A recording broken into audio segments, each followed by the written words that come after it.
Welcome to Facts TV News, where everything is true. Curfew tightens as COVID-19 cases rise. With more than 800 cases of COVID-19 recorded in just 6 days between last Tuesday and Sunday, and with a positivity rate about 10%, Prime Minister Andrew Holness on Monday announced a tightening of the health protocols that are intended to keep the population safe. The decision was taken on Saturday during a meeting of the Cabinet Subcommittee that focuses on the coronavirus pandemic. It is clear that we need to act now, said Holness, as he addresses a press conference at Jamaica House. Effective Tuesday, July 27, the curfew will commence at 8 p.m. and will run until 5 the following morning. This will be in place until Saturday. On Sundays and public holidays, the curfew will run from 3 p.m. to 5 a.m. the following day. On Emancipation Day, Sunday, August 1st, the curfew runs from 3 p.m. to 5 a.m. the next day. The holiday will be observed on Monday, August 2nd.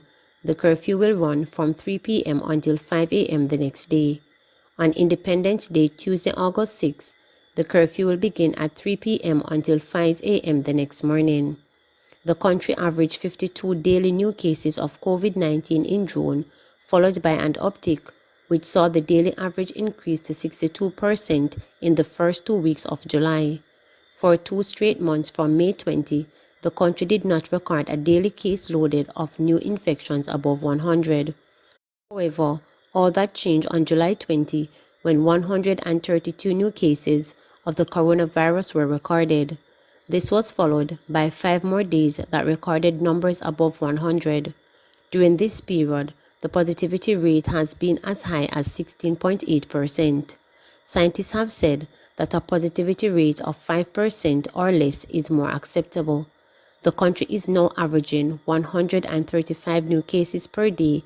A total case record in July so far is 1,818. The transmission rate has moved from medium to very high in a matter of days, said the Minister of Health and Wellness, Dr. Christopher Tufton. The transmission rate, which was below 1, is now at 1.4, which represents the number of people an infected person can spread the virus to. Additionally, hospitalizations are up, with 7 hospitals currently having over 84% capacity.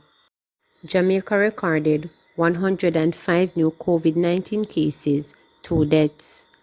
The Ministry of Health and Wellness is reporting that 105 people in Jamaica tested positive for COVID-19 on Sunday, while the country recorded 2 virus-related deaths in the 24-hour period. This pushed the total number of confirmed cases on the island since the outbreak to 52,089 and the confirmed deaths to 1,178. The new cases comprised of 53 females and 52 males, with ages ranging from 1 day to 79 years. According to the ministry, 29 of the cases were recorded in St. James, 18 in Kingston and St. Andrew, 17 in Manchester, 10 in Hanover, 8 each in Clarendon and St. Elizabeth, 6 in St. Catherine, 5 in Westmoreland, 3 in St. Anne and 1 in St. Thomas. Meanwhile, an 81-year-old male from St. Mary and a 76-year-old male from St. Anne were the latest victims of the virus. Another death was reported as coincidental. The ministry further reported 25 new recoveries, which pushed the total recoveries to 46,868. There are 3,686 active cases on the island. 2 hotel workers died after car crash in St. James. 2 hotel workers reportedly died as a result of injuries they sustained in a motor vehicle crash in Ironshore, St. James on Monday morning. The police have not released the identities of the deceased. Reports are that about 6 a.m., the hotel workers were traveling in a Toyota Corolla motor car along the Ironshore Road when the vehicle collided with an Audi. The 2 were taken to hospital where they succumbed to their injuries while undergoing treatment. The lone occupant of the Audi motor car reportedly received minor injuries. The St. James police are investigating. Hanover man charged with rape of mute and deaf woman. Police have charged a man with last month's alleged rape of a mute and deaf woman in Mount Carmel District, Hanover. Charged is 21-year-old Renardo Humphrey, otherwise called Nardo, a laborer of the parish. He is also charged with burglary in relation to the incident. It is alleged that on Thursday, June 24, about 2:20 a.m., the woman securely locked up her house and went to bed, but was shaken when she felt Renardo's hand over her mouth. He then proceeded to sexually assault her before leaving, the police said. Renardo was arrested on Thursday, July 22nd and charged on Sunday, July 25th after a question and answer session. Boy caught on camera stealing $400,000 in liquor and cash. A teenage boy is now facing charges of shop breaking and larceny after he reportedly caught on CCTV footage stealing liquor and cash from a business establishment in Duaneville District, Trelawney on Monday, July 19. The police report that a business owner securely locked her establishment and went home about 9:30 p.m.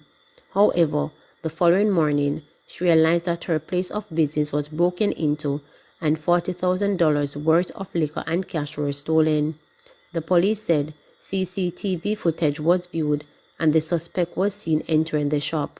The business owner was also able to identify the suspect, who was later taken to the station on Friday, July 23rd by his parents and subsequently charged, the police said.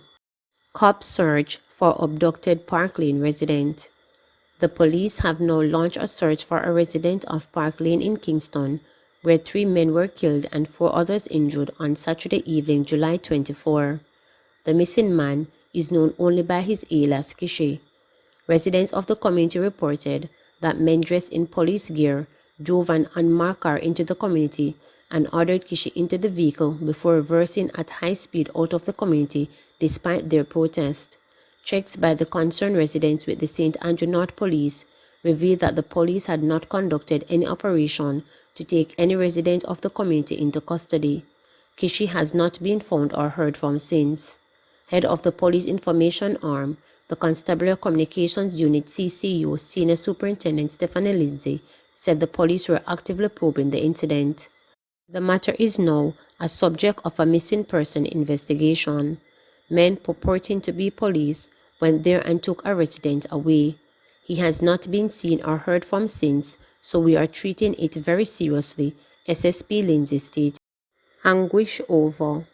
Senior Superintendent of Police James Forbes will return to his high-profile job this Wednesday, following advice late last week from the Police Service Commission that he has been reinstated after being freed of corruption charges. The veteran cop said his reinstatement brings an end to a bitter period of anguish for himself and his family, coming after he was charged, convicted, and then freed of corruption in late February this year. At the time of his arrest and charge on August 22, 2012, he was head of the Constitutional Community Safety and Security Branch of the Jamaica Constabulary Force. His wide-ranging portfolio kept the nation's spotlight on him. It has been a grueling journey and a lot of anguish for me and my family, but the question of my conviction and not the reinstatement or a manifestation of the justice system, which I believe and serve in uninterrupted for 32 years, Forbes reported. I am glad it's over. The official reinstatement now closes the loop completely, declared Forbes, who turned 60 in November this year. The senior cop has planned a full itinerary to mark his first day back on the job in dramatic style, including brief meetings and courtesy calls with Commissioner of Police Major General Anthony Anderson and heads of the organization representing the rank and file of the JCF.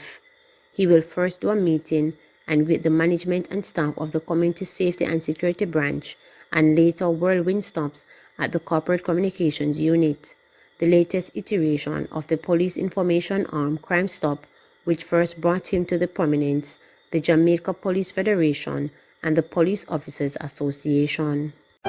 Please remember to subscribe, like, share, and click the notification bell for daily updates.